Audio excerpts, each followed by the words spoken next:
You guys are frozen. All right. Welcome back to Plain Sports, episode 10. We got good show for you. We're going to cover the softball super regionals. We'll go over kind of what we expect to see there versus the Huskies. We'll talk about Trae Young and how he's just going up against the entire state of New York, it seems like, right now in the playoffs. And then we'll just finish up with some thoughts on what we know about OU football, their schedule, and kind of where everyone's ranking them so far. So to start off, let's just kick it off with, I guess, the most pressing of topics being softball and the super regionals. We start the series tomorrow, I believe, Friday, May 28th. What do you guys think is we can expect out of the series and out of game one? Out of the Sooners part, I mean, you got to think about we're going to score a ton of runs. I mean, we did score 50 runs in 3 games, which is an NCAA record. And, you know, it's going to be great pitching versus great, um, great, great hitting. And it's going to be interesting to see what we're going to have going on. What do you think, Bunnett? Yeah, it's a team that beat us. What was it? 3 years ago in the Women's College World Series. 2 years ago. It was Yeah. recent. In recent memory, they beat us. But going off what you said, it's offense versus defense here. I think our bats are better than they were when they beat us, and I expect a 2-0 Sooners sweep here. Yeah. I mean, it's going to be close. I mean, Washington's a good team. I think they got screwed over. If you watch the selection committee where they were picked 16, their whole team just walked out. They didn't have any. They didn't want anything to do with it. That being said, I just think Oklahoma's so tough. Like, they're good.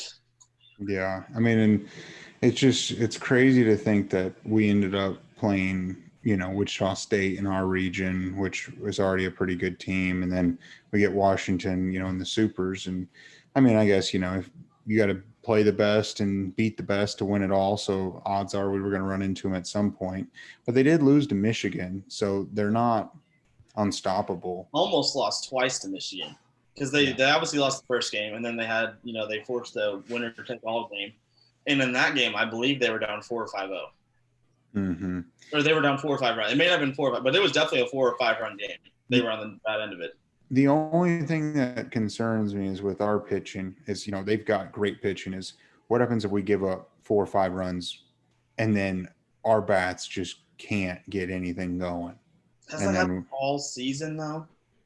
well, I know, but the I think knock that's on, the problem. knock on Oklahoma is that our schedule, our strength of schedule is so low.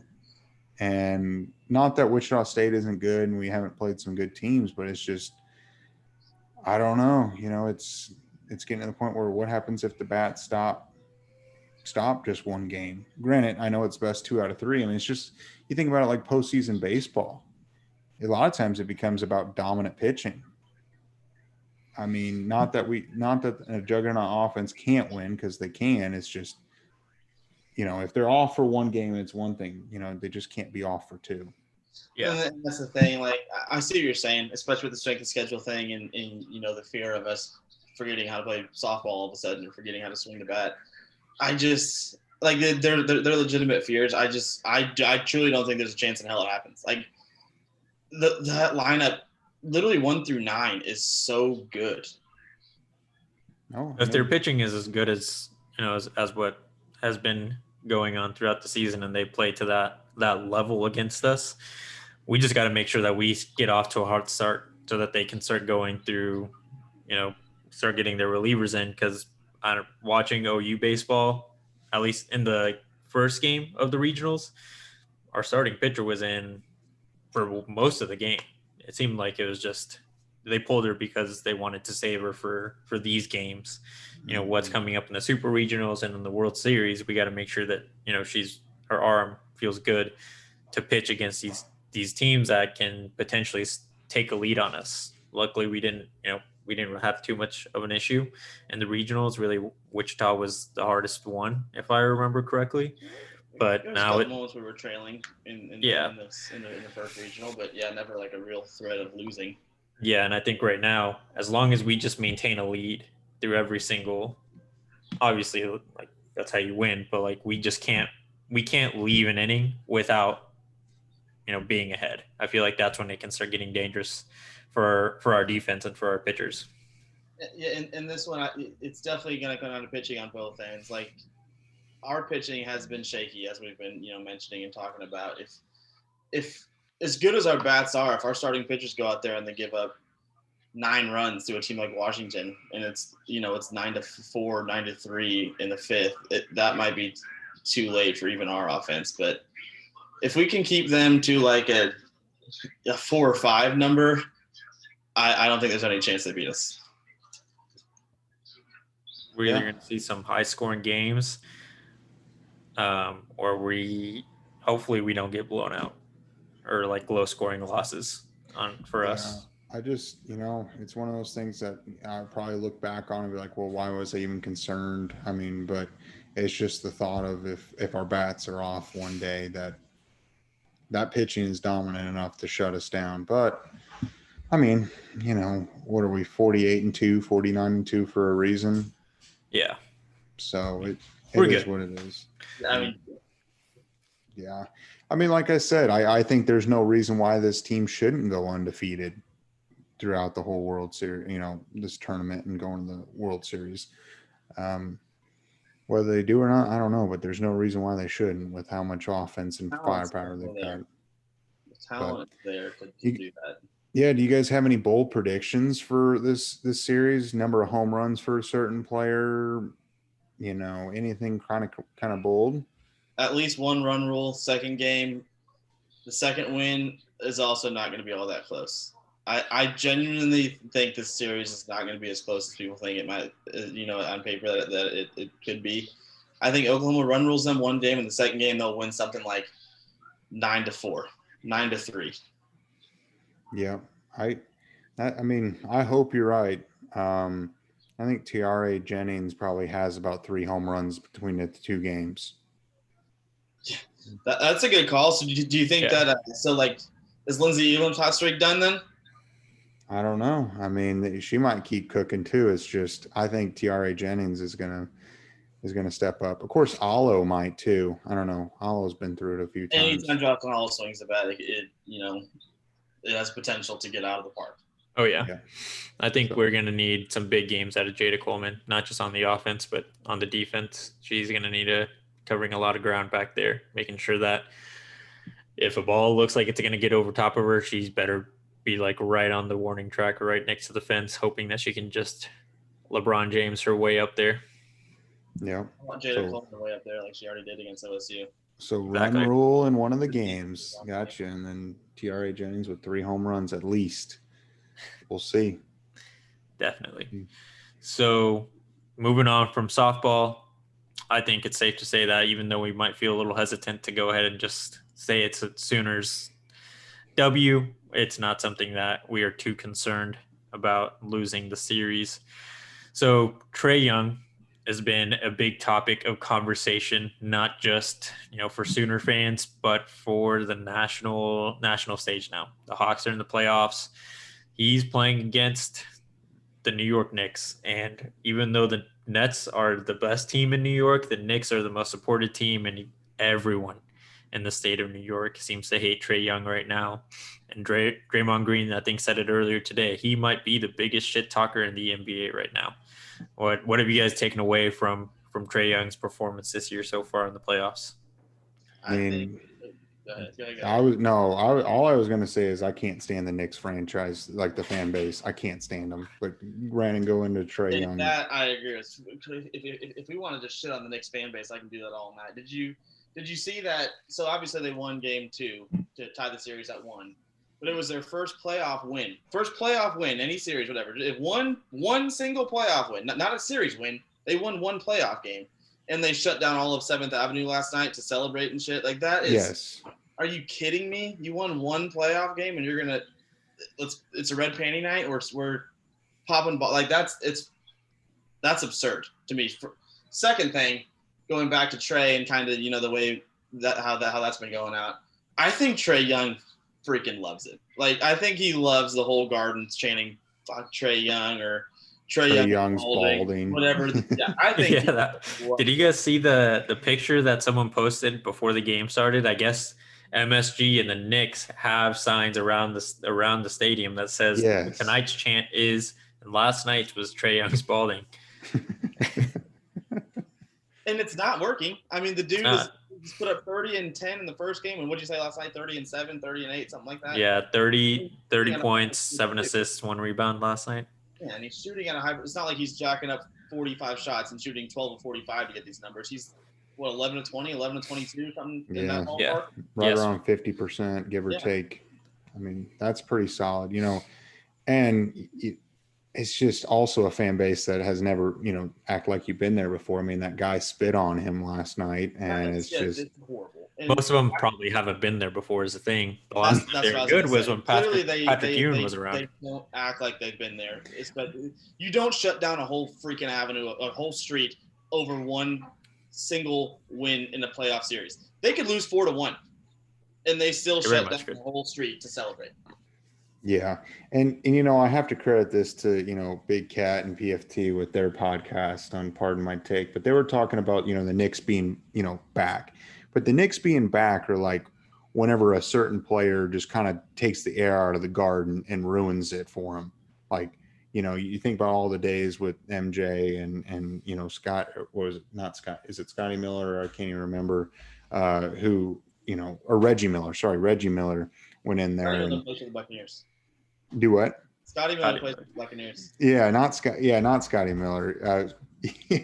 Reggie Miller. But Trae Young's going to be that guy that's going to deflate the garden, and they're going to beat the Knicks. And that's when the Knicks are back. And Reggie was talking about it. I believe he might have covered game 2. I can't remember, but he's talked about it, talked about Trae, especially in game 1, how they were saying, fuck you, Trae. Like, that's why he loved playing in the Garden. Those Knicks fans, as much like we said, they probably have never been in this situation where they can see a good team because it's been so long since they've, like you said, won a playoff game. But they're so passionate about basketball and about being Knicks fans that as the opposing player, there's got to be no better feeling than hitting a game winner, hitting a go ahead bucket, and to finish the fourth quarter, and you can hear a pen drop in MSG. Like when did that happen throughout the game? And like Trae did in game 1, hit a game-winning layup, and he said that was his favorite thing. He got to hear him just silence. That's what he said. He was like, "Where are the Trae Young chants now?" Like he was asking for him. He was like, "Where are they at?" Yeah, I like what you said. I mean, he eats that up, and I don't blame him. I mean, it would be awesome. Can you imagine you got I don't know what capacity is at Madison Square Garden right now, but I imagine about at least 5 or 6. No, probably more than that. What do you think? Like they're at full capacity. I think technically they're allowed to be at full capacity. I don't know if they're filling it up though. They're pretty full. It looks like. He's got anywhere from 10 to 12,000 people chanting F Trae Young, and then all of a sudden he kind of puts the game on ice. I was gonna say it's probably more than 10 or 12,000, but still, I mean, it's just. It's the state of New York, like. Well, yeah, but the state of New York can't at one time yell F Trae Young. The 7th Street or 7th Avenue, whatever the hell they shut down, I'm sure they were all screaming Trae Young is balding. I hope they lose 4-1 because that's the dumbest thing I've ever seen in my life. Yeah. And this wasn't discussed on the podcast. This was discussed, a few years back when Trae Young was in college. Jose has not been the biggest fan of Trae Young in his day, and he still might not be. Do you want to change your tune at all? You labeled him as a bust before he even got drafted by the Hawks. Here's the thing. I never said he was a bust. I have said, though, I hate how he plays because in game 1, so his stats in game 1 were 32, 7 rebounds, and 10 assists. And in college, the biggest thing I had against him was in the first half, he played some of the best basketball you could probably see any player at any level play. He was distributing the ball, driving to the bucket. Obviously, like no one can say he's not talented on the offensive end. He has all the tools needed to be successful. The thing I have against him is once he sees his team is down, he goes into hero ball mode. And like maybe that would have worked back in the 90s, early 2000s, where there wasn't just multiple stars on seems like almost every single team other than a select few. But like when he can pass around the ball, not only does he create open shots for his teammates, but he's going to create open shots for himself. and he just isn't consistently, thinking of that. He's not. I wouldn't say he's a pass first player, and that's my biggest gripe against him. If he can maybe change his game a little bit to consistently just pass the ball, because he's an amazing passer, he can take that team to the Eastern Conference Finals, and if they maybe add one more piece to help him out, maybe get to the finals one day. Just my biggest gripe against Trae Young. I think he's a pretty damn good basketball player. I mean, so Jose, the guy almost averaged 10 assists a game. How many more That's what I'm saying. He's not passing enough, though. He can average more. But you're telling me that man, he's probably got some of the best. LaMelo Ball right now, for some reason, everyone in NBA circles thinks he's got the best court vision. But I know for a fact Trae Young is just as good, if not better than him. And he refuses to do it. So here's the issue, though. Okay, so he's averaging just under 10 assists a game. He's passing it to who? John Collins, Clint Capella. I mean, those are very solid players. I mean, does he have another superstar on that team? He's averaging more assists than LeBron James. But he does everything, so it's fine. It's okay. It's okay. Right. Here's the thing: Chris Paul, Rondo, they're great passers, and they've averaged more than 10 assists within seasons in their career. I think that I think it's more so like comparing Trae Young to CP3 is going to be a little bit more fair, because I think that their talent level and what they can do on the court is a lot more even than what Rajon can do on a court. Rajon's more of a court general, but all I'm saying is when he gets put in situations where his team is down, he just is a little too selfish, in my opinion. Rather than continuing what he knows he can do, he decides, I need to start jacking up threes when I'm being double teamed. And in college, there was many games where he was being triple teamed from 3-point line. One of the games I can remember was the Bedlam game at Stillwater. It was a close game from what I recall, and he just started jacking up threes, even though he could have just, I know obviously the talent wasn't great on his squad, but the game was relatively close still, and he just started playing hero ball. That game was still very winnable. Yeah, I mean, also mean, very young in his NBA career.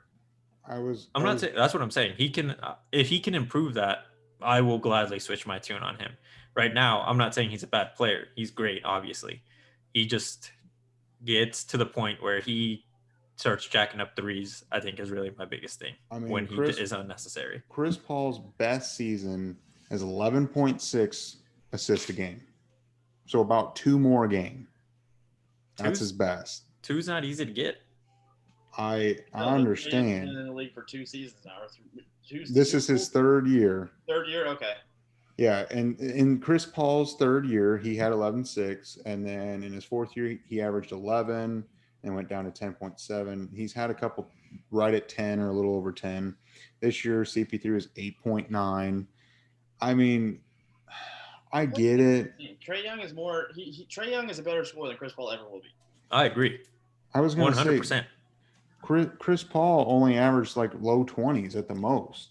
Yeah, no, Trae Young has, like I said earlier, he's got all of the, all the skills that he needs to be successful. Right now, he's probably a top 5 point guard in the NBA. But like I said, if he's down, he starts getting a little too much hero ball, and it works in high school and it works in college sometimes. But at the NBA, you got too much talent, not only on your team, but playing against you. It's not going to work out every time, and he's going to let some games go because of it. On an unrelated note, just because I'm still on this, because the New York fans that's just so dumb. Can you imagine if the Jets go 8-1 this year? They'll probably light the whole city on fire. It's going to be like Philadelphia when they won the Super Bowl. It'll be like they won the Super Bowl. Yeah.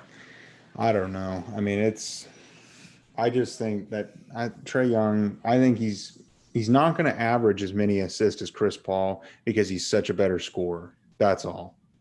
And if he's averaging right around 10 assists a game with players like John Collins and Clint Capella around him, and he's scoring 25 to 30 points a game and shooting at a great percentage, I don't know how much better you could really get from that point. It's not so much his skill set; it's the situational stuff the only that frustrates me. On my part is for me at least, he's not the greatest defender. And I don't think he'll ever be able to fix that. Like His size just doesn't help. He's undersized, but I mean, Chris Paul has the same size. He just figured it out, I guess. I don't know. Maybe Yeah, Trae. but Chris Paul is a beefy guy. Trae Young still, I mean, he's still, 22, 23? So he's still pretty young. He's got some time to put some muscle on him, hopefully help him out on the defensive side. I just don't see that. That's the only weakness to his whole game. Yeah, I don't hate the guy. I just get frustrated at situations. That's why, if he can flip that, maybe mentality, or there's times where he can just recognize that he can do something other than just throw up a three, even though he's amazing at it. Like, I'll gladly switch up my tune. I think he's 2 or 3 years away from potentially being an MVP conversations. You might be changing your tune after this series, after he closes the Knicks out. We'll see. And the Knicks are a good team. Like, they are. They've locked in a pretty good season. They've got a great defense. That's a good team to beat. Oh yeah. Yeah. It's probably going to be the most competitive series, like you said earlier, Jose. I mean, it's going to be extremely competitive, but I like the Hawks to pull it out. Yeah, no, I'm not. I don't think this will end any sooner than 6 games, but it's probably like it'll go back to 7 and end in New York. Wouldn't that be nice if Trae Young in Game 7 hit a game winner and that would be quite fun to watch. I hope he just runs up on Spike Lee and just double birds him. I don't even know about that, but that's the first thing I think of. Yeah. No, I mean, and then do we want to comment on any other series? Heat are probably about to go down 3-0. Miami's winning tonight. Bet the farm on it. Bet the farm on it at halftime. What is the score? What are they down? About 13? The farm. Wow, you'd be homeless after tonight. Place it on Miami. I mean, I think the Suns are going to scoop up another dub tonight. For you. You can eventually we're going to be able to clip this and you'll be able to post it. It's going back to Milwaukee 2-2. What are you smoking, bud? Yeah. 2-2. There's no way. 2-2. That's all I'm going to say. 2-2. Watch. I'll clip it and then put it on TikTok, YouTube, everything, and be like, look at this guy. After it's 4-0. 2-2. Going back to Milwaukee. I think the best shot you have is 3-1, and then you get closed out in Milwaukee. We'll see. We'll let them play basketball. I think I mean, we'll see. Most first-round series are going to be pretty, like, the favorite's probably going to end up coming out the winner, and no matter how many games. I think right now. Suns are going to get the win tonight. The Suns will not win tonight. Suns. Oh, go Phoenix. No, the Lakers will win tonight. They'll win both games at home, and then the Suns can win Game 5. I think that's the most likely scenario. All of America wants the Lakers to lose. So, okay, Brandon, if it doesn't end up 2-2, then what are you going to do? What's the bet? Oh, you want some? You said bet the farm on it. Oh, I did. The farm is the bet. I'm going to lose. We'll take less than the farm. I have a farm on this app. Like Farmland or something. Pretty good farm too. I'll delete the app. I think it's something like you have to shotgun, 3 or 4 beers in a row if it's not 2-2. I'll shotgun 3 beers video. If they don't 2-2 it. Next if they don't 2-2 it, you'll shotgun 3 beers back to back to back. On video. You want me to throw up on the podcast? Give me yes. You don't have to do it on the podcast. We can do it on the weekend when you're trying to get drunk. You just throw them back. Oh yeah. Start off the night. Yeah, I think it'd be fun to do it on the pod. If you want, we can do it on the pod. Yeah, let's do it on the pod next less week. time to do it here. Yeah. All right. Like a 5-minute window in between each shotgun, and then we can make it happen. Yeah, and that works because that by next week they should be swept and be gone out of the playoffs at that point. We'll be back in Miami. Yeah, I mean they'll be home. They don't even have to catch the flight up back to Milwaukee, so it's fine. That's honestly really for the players. If you're going to lose a series, you might as well get swept. You don't want to have to fly all the way back to Milwaukee. Just to end it in 5, you might as well stay lose home in 4 and be done, and then you can just stay home and warm Miami. That's a great point, bro. Hold on though. If it is 2-2, so forget about next week, because next week we'll be on Game 4. It'll be Game 5 or 6 by the time we're doing this. If it if at any point in this series it is 2-2, as I have predicted tonight, same thing for you fuckers. Each, Oh, or that's can we fine. split the 5? No, 3 shotguns on the pod. That's fine. That's fine. Deal. All right, That's deal. Fair enough. Yeah. A 3, I might throw up. If at any point it's 2-2, so even if next week it's 3-2 Milwaukee or 4-2 whatever, by the time then Milwaukee has won the series, if it ever got to 2-2, 3 shotguns for you guys. Well, it wouldn't be if Milwaukee goes up 3-1, then you guys win Game 6. That wouldn't. Yeah. That doesn't wouldn't matter. count. If it ever Okay. reaches 2-2, you guys are doing shotguns. Yeah. Okay. So pretty much 3-1's a scratch. 2-2 we lose. So he loses. yeah. So I was about to say. So in about a half game of basketball, we'll be winners, Jose. Yeah, it'll be Okay. pretty good. We'll All see. right. We'll see. All right. Well, that was a good bet. Do we have anything else to comment on any other series? How can we follow that up? That's pretty good. I think just to really quickly cover another Sooner in the NBA, Blake Griffin. Obviously, it seems to be en route to at least his first NBA Finals appearance. Hopefully not. Hopefully the Bucks can kick their ass in the next round. Yeah. But we'll see how that goes. I mean, unlike Brandon, I'm willing to accept that we're not going to beat Brooklyn, and I would rather just be swept. I think we're going to make it closer than people think. And I think there's a good chance we win. What difference does it make if you lose in 4, 5, or 6, or 7? I mean, you're going to end up at home. I'm like, easy. It's going back 2-2. I just want the Celtics to get swept. I mean, just end it. I mean, just he doesn't want to take the plane back to Brooklyn. No, there's no point. It's done. Been mediocre all year. I'm just ready for it to be done. Well, let's just hope Danny Ainge gets canned, I guess, for the better of the Celtics, because that man holds on to assets more than Sam Presti does in Oklahoma City. Way too much. But it is what it is. Brooklyn might be on their way. Is that one ahead again? Yeah, Brooklyn in 4. So, all right. Well, that's all. I mean, at least Blake's going to play Trae. How would that be? How nice would that be? Could they play in the second round? Yes. Yeah, because they're – wait, no. Matchup, right? No. Brooklyn's 2. Yeah, so it would have to be in the ECF. So that'd be great news for Trae Young and the Hawks. Yeah. But let's get off of NBA here to finish off this episode. Let's go to OU football.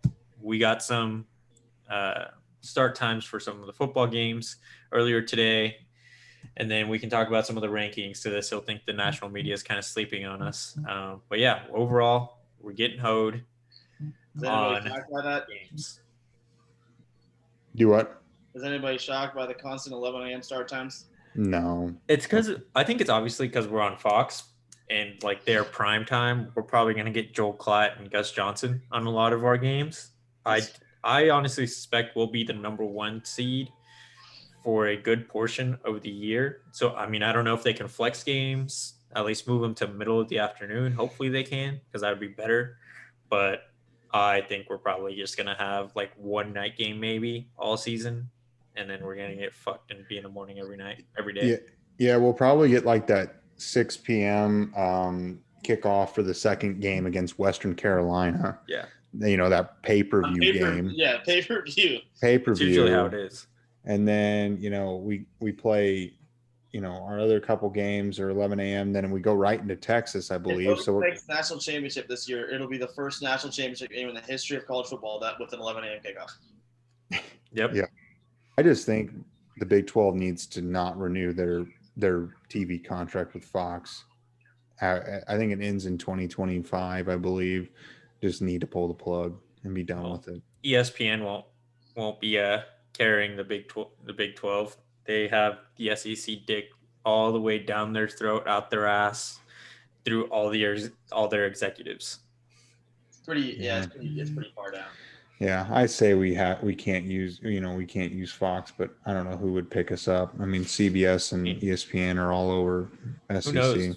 Yeah, who knows, right? Like the NFL just redid their media deal with Amazon and not like the people that have had there. So maybe like in 2025, Amazon will be a big player for some broadcasting contracts. I don't think Yeah. so. They'll need some more national, but who knows? I mean, things change all the time. Amazon Yeah. Prime might be a place that gets a lot of broadcasting contracts soon. Maybe it's just crazy, and how good we've become, and how many 11 a.m. kickoffs we've started to play. Oklahoma State had a night game last year, didn't they? Well, While we against played in us the at morning. Pullman. No, they had one other one before that. They honestly play probably just as many 11 a.m. games, if not more, than what Oklahoma plays. Well deserved because they fucking blow. But They should play Yeah. at 7 a.m. No one wants to watch those idiots. yeah, I don't know. I don't understand. But whatever. That just means 6 a.m. kickoff for us. I mean, to wake up in the morning and get ready. That's just the way of the road, bud. A lot of all day drinking. The way she blows. Yeah, that's the way she goes sometimes. So I know we'll be there. I know we're planning to be there for the Nebraska game at least. Oh yes, sir. And we'll go do that and support the team. Even if it's 11 a.m., we'll be out there. So We'll go undefeated. Just a lot of 11 a.m. games. The boys are gonna have to be waking up early. Yeah. Well, they haven't announced the Bedlam kickoff yet. Maybe they'll make that another primetime game. They might. It was last year. Maybe they'll just And that might be an ESPN ABC game where we play at the primetime slot. Probably the only one we have a chance at for some reason. That or Iowa State might be another one too, because that was a night game last year on ESPN, I believe, or ABC. I can't remember, one of the two, but Devastating night. That one might be, an option. But OU Texas shouldn't be 11 a.m. either. But it always is. It's just the way that one goes. Yeah. So.